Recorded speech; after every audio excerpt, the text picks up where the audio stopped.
why does this music make you feel like something terrible is about to happen? But this music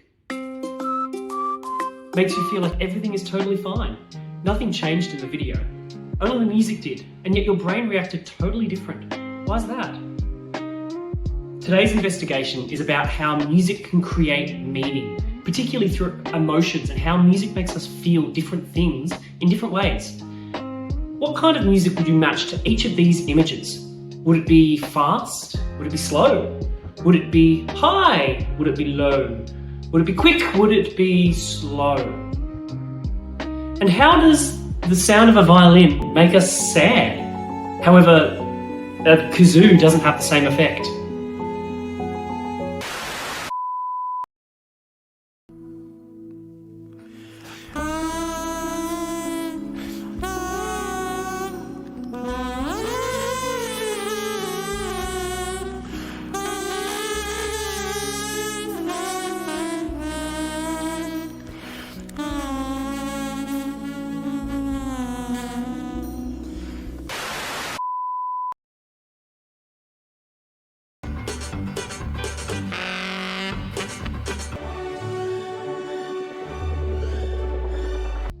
Your brain connects tempo, or the speed, to emotion as well. If we were to play something really slowly, well maybe let's say 60 BPM, about this speed, it just feels steady, it feels stable, it feels right. And actually there's a scientific reason behind that, because your heart beats at about 60 beats per minute. Music in that same tempo actually sounds like home. It sounds centered and stable. Whereas if we were to play something a bit more quick, maybe 120 beats, that one would sound a bit more fast-paced, action-packed, energetic. And that's because in survival, your heart would only be going about 120 if you're running from something, if you're in danger, if you've got a lot of energy going on. But let's say we do something a lot faster.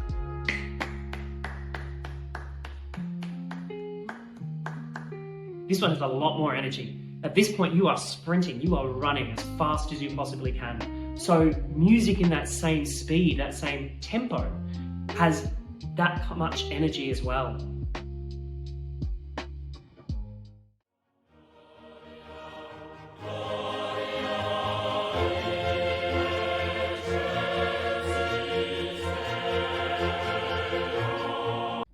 And how does loudness change the mood of music? Have you ever noticed that in a horror movie, it gets really soft right before a jump scare, and it builds and builds and builds, and then just before the jump scare, the music gets a lot louder. How does that make you feel? Why do you think that makes you feel the way you do? Some other ways music can make us feel different emotions, different moods, are through the pitch. If I'm speaking really highly, you're probably not taking me seriously.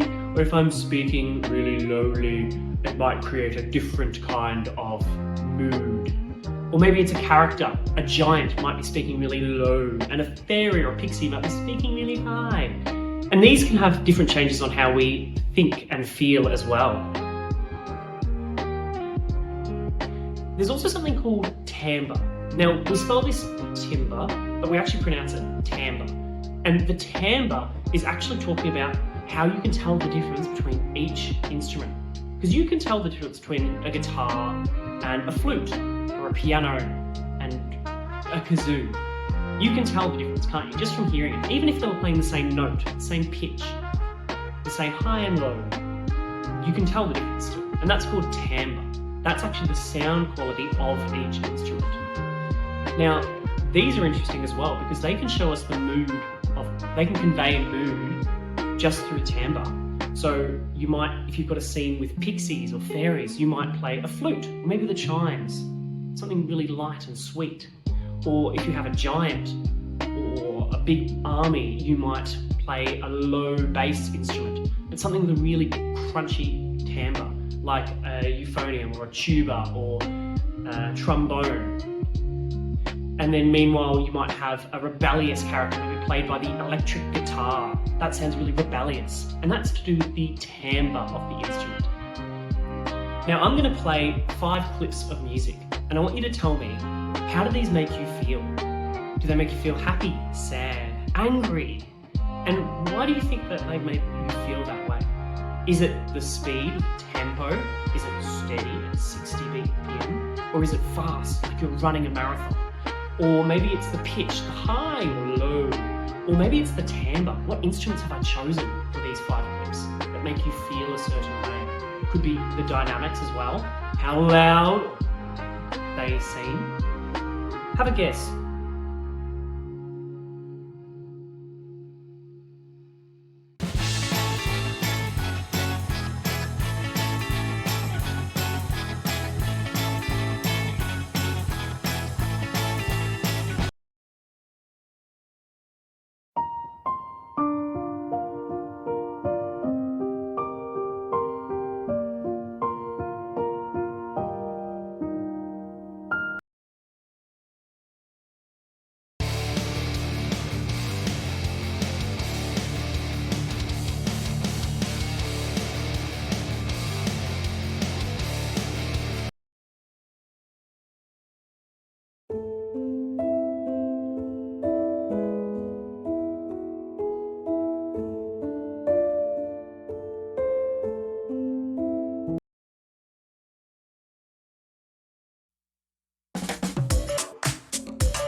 We can use these skills that we've talked about, these elements of music that we've talked about that create different emotions in us, to identify and analyse other songs, even songs we've never heard before, or probably not heard before, or songs from different cultures.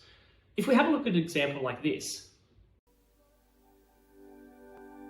This story's right, this story's true. I would not tell lies to you, like the promises they did not keep, and how they fenced us in like sheep.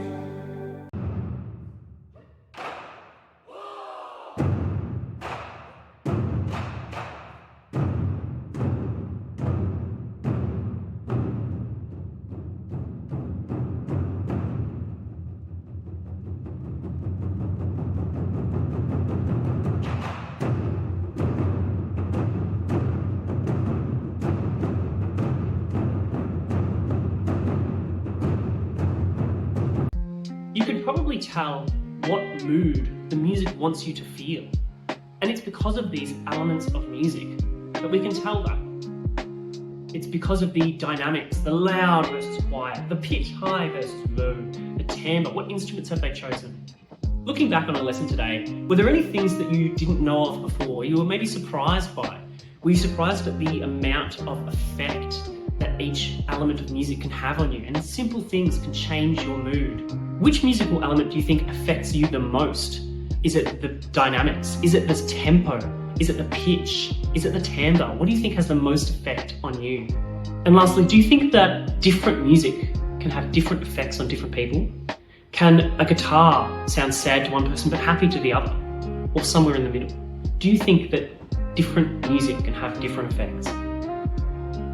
And today we've learnt about how music can change meaning and mood and emotions of those who listen to it. We've learnt about how that is changed by the tempo, the speed at which the music is played. We've learnt about the dynamics, how loud and quiet, and how this affects our mood as well. We've learnt about the pitch, how high or low a music is played, and how that affects us. Or even the timbre, what the quality of the instrument and the sound is. How each instrument is different, and you can identify each instrument by their timbre. Not timbre, timbre.